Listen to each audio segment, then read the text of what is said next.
बिस्मिल्लाहिर्रहमानिर्रहीम। अस्सलामु अलैकुम नाज़रीन, मैं हूँ वकास अज़ीम और सुप्रीम कोर्ट में आज एक मरतबा फिर सूबा पंजाब और सूबा खैबर पख्तूनख्वा में होने वाले इंतखाबात से मुताल्लिक़ केस की समाअत हुई है और आज केस की समाअत की जो सरबराही है chief justice of Pakistan Umar Ata Bandial ने की है। आज की जो नाज़रीन समाअत थी उसमें जो पाकिस्तान डेमोक्रेटिक मूवमेंट में शामिल सियासी जमातें हैं, पाकिस्तान पीपल्स पार्टी, मुस्लिम लीग नून, JUI और जो दीगर जमातें हैं वो ख़ुद आज अदालत में पेश हुई हैं। सियासी रहनुमा आज अदालत में पेश हुए हैं और पाकिस्तान तहरीक इंसाफ के जो रहनुमा हैं वो भी आज अदालत में पेश हुए हैं। आज की समाअत के दौरान सबसे पहले तो जस्टिस जमाल ख़ान मंदोखेल ने पाकिस्तान तहरीक इंसाफ की ये जो खुशफहमी थी उसको दुरुस्त कर दिया है।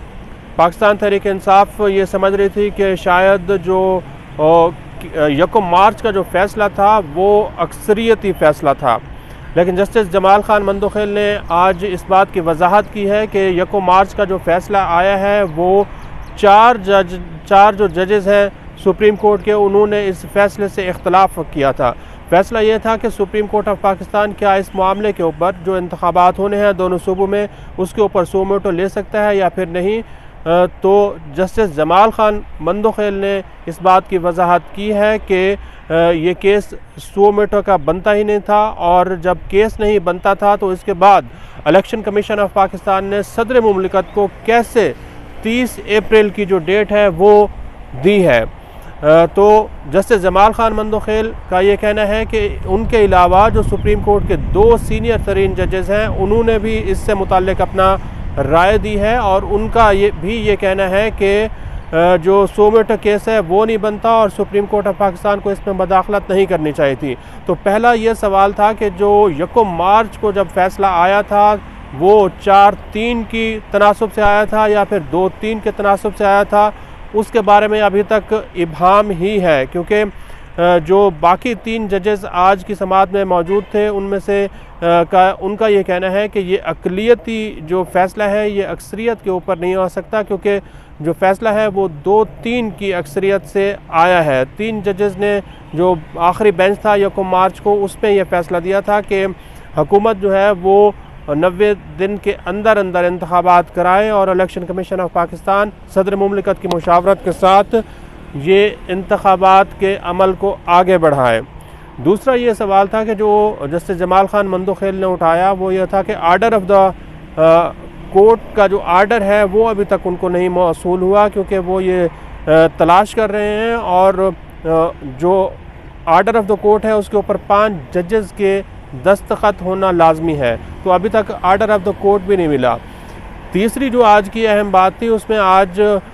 जो वज़ीर आज़म के मुआविन ख़ुसूसी थे एहतसाब से मुताल्लिक़ इरफान कादर, उन्होंने आज सुबह ही अपना इस्तीफ़ा दिया और उसका नोटिफिकेशन हुआ और वो इलेक्शन कमीशन की नुमाइंदगी करने आज सुप्रीम कोर्ट में पहुँचे थे, लेकिन आज सुप्रीम कोर्ट ने चीफ जस्टिस साहब ने उनको इलेक्शन कमीशन की नुमाइंदगी करने से रोक दिया है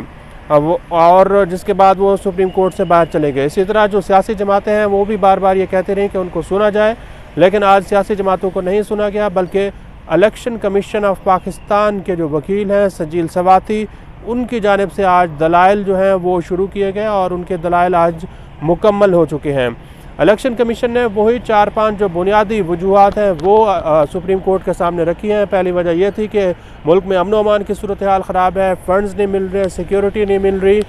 और जिसकी वजह से इलेक्शन कमीशन ने जो शेड्यूल है इलेक्शन का वो 8 अक्टूबर तक मुलतवी कर दिया था।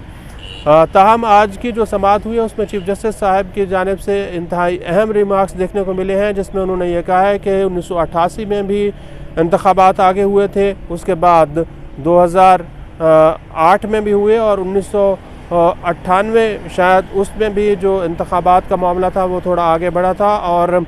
उन्होंने ये दुआ भी की कि 2008 में जब मोहतरमा बेनज़ीर भुट्टो की शहादत हुई तो उस तरह का वाक़या इस मुल्क में नहीं होना चाहिए। ताहम चीफ जस्टिस साहब ने ये भी रिमार्क्स दिए कि अगर इलेक्शन कमीशन ऑफ पाकिस्तान से कोई रास्ता नहीं निकलता तो फिर सुप्रीम कोर्ट ऑफ पाकिस्तान जो है वो ख़ुद कोई ऐसा रास्ता ढूंढेगी जिससे इंतखाबात का जो इनेकाद है वो यकीनी बनाया जा सके। तो नाज़रीन, इस वक्त जो सूरत हाल है वो ये है कि पाकिस्तान के जो 3-4 बड़े इंतहाई अहम इदारे हैं वो इस वक्त आपस में लड़ाई करते हुए दिखाई दे रहे हैं। पार्लियामेंट जो है वो कानून साजी कर रही है सुओ मोटो के इख्तियारात से मुताल्लिक, और अदलिया जो है वो भी सियासी जमातों का ये कहना है कि मुकन्नना के जो इख्तियारात हैं उसमें मदाखलत कर रही है, और जो दीगर इदारे हैं वो भी इस वक्त बिल्कुल लड़ाई की कैफियत में दिखाई दे रहे हैं। तो ऐसे हालात में जो गैर यकीनी सूरत हाल है वो मज़ीद बढ़ती हुई दिखाई दे रही है। कोई भी इदारा एक कदम पीछे हटने को तैयार नहीं है, और चीफ़ जस्टिस ऑफ पाकिस्तान भी बार बार ये कह रहे हैं कि सियासी जमातें जो हैं वो माहौल को ठंडा करें और मिल बैठ कर मुल्क को आगे लेकर जाएँ, ताकि जो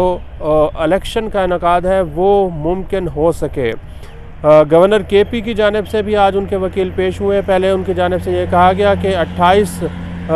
मई की डेट आई थी, लेकिन जो इलेक्शन कमीशन ने है उसने आज अदालत को ये बताया है कि 28 मई नहीं बल्कि 8 अक्टूबर की डेट गवर्नर KP भी दे चुके हैं कि 8 अक्टूबर को सूबा खैबर पख्तूनख्वा में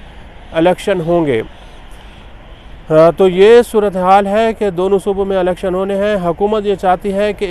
पूरे मुल्क में एक ही वक्त में इलेक्शन हो, लेकिन हुकूमत के पास ये गारंटी नहीं है कि 8 अक्टूबर को इलेक्शन होने हैं या नहीं, और ये भी अभी अदालत ने फ़ैसला करना है कि इलेक्शन कमीशन जो है वो सदर मुमलिकत की जानिब से जो तारीख दी गई है उसको मुस्तरद कर सकता है या फिर नहीं। अभी इस इंतहाई अहम मामले के पर मज़ीद समाअत भी जारी रहेगी, और उम्मीद ये की जा रही है कि शायद 1-2 रोज़ में इसका जो हल है वो निकल आएगा।